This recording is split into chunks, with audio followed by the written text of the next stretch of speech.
안녕 친구들. 이전 시대까지 나라들의 기본 정신이 불교였다면 조선시대는 유교를 중심으로 만들어진 나라였어. 오늘은 이 유교 질서를 바탕으로 한 사회의 모습을 알아볼게. 교과서 66쪽. 조선시대 때는 왕에서부터 백성까지, 아이부터 어른까지 다 유교 질서를 따라 생활했어. 그렇다면 유교에서 가장 강조하는 것은 예전에 잠깐 배운 것 같은데, 이거는 충성, 이거는 효도, 마지막 이응지읒은 예절이지.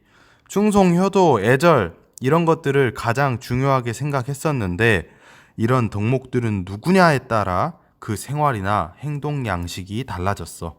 특히 나이 차이, 성별의 차이, 신분의 차이에 따라 할 수 있는 것, 할 수 없는 것이 정해졌었지.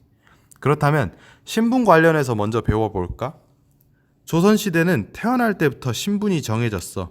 기본적으로 양인인가 천민인가로 구분했었는데, 그래서 이 조선시대 신분 제도를 앞글자만 따서 양천제도라고도 하지. 양인은 쉽게 말하면 일반 사람이고, 천민은 천한 사람, 그러니까 남들보다 낮고 무시당하는 사람들이었어. 요즘 이 세상에선 상상할 수 없는 일이지. 아무튼 이 양인은 또 세 개의 신분으로 나뉘는데, 양반, 중인, 상민이야.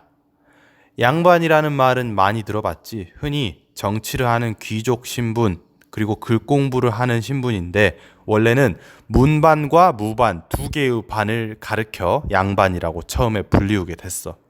유교와 관련된 글 공부를 하는 선비, 그리고 관리가 되기도 했지.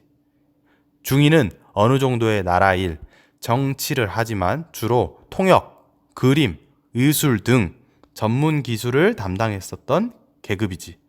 그리고 상민은 우리가 흔히 평민이라고 불리우는 계급인데, 대부분은 농사를 짓고 또는 물건을 팔거나 만드는 사람이었지. 이렇게 해서 양인이었고, 그럼 천민들은 주로 양반의 집 또는 관아에서 일을 하는 노예지 역할을 하거나 백정, 광대, 무당, 기생 등을 가르쳤어. 노비가 아이를 낳으면 그 아이도 노비지. 아니, 백성을 위하여 예절을 지키는 학문인 유교라면서 그럼 천민들은 무시당하고 힘들게 살아도 되나? 예전의 나라들은 이렇게 우리가 이해할 수 없는 부분들이 많았어. 신분에 따라 가질 수 있는 직업도 달랐고 생활 모습에 또 차이가 있었지.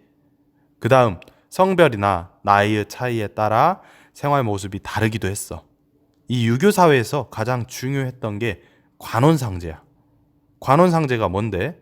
갓관, 혼이 날 혼, 죽을 상, 제사 제. 관은 요즘으로 따지면 어른이 되는 것을 말해. 그런데 여기서 남자는 상투를 틀고 갓을 쓰지. 하지만 여자는 쪽을 찌어 머리카락에 비녀를 꽂지. 두 번째, 혼인. 조선시대 땐 결혼식은 여자 집에서 결혼을 하고 얼마 동안 거기서 살다가 이제 남자 쪽으로 와서 평생 사는 거지.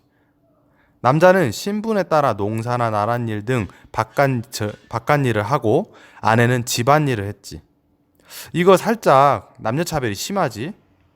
교과서에서 보면 양반 여성의 경우 경제활동도 했다고 적혀 있어.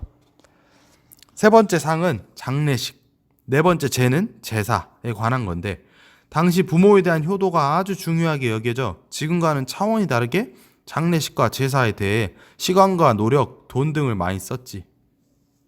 이러한 예절과 올바른 생활들, 그리고 나라를 다스리는 방법 등 다양한 내용들이 경국대전이라는 책에 써져 있었고, 이 책에서 결국 유교를 가장 강조하고 있었어.